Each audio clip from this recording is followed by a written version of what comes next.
Viagrow 1/2 inch T-fitting barb style for irrigation tubing.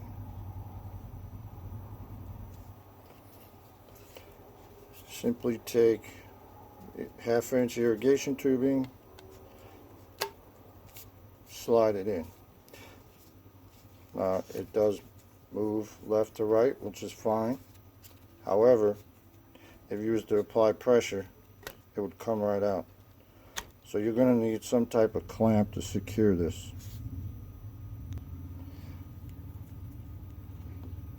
Any stainless steel clamp that fits over 1/2 inch will do the job. Remember, this is going to be in the ground, so it's going to get moisture and wet and rust if it was anything other than a good stainless steel.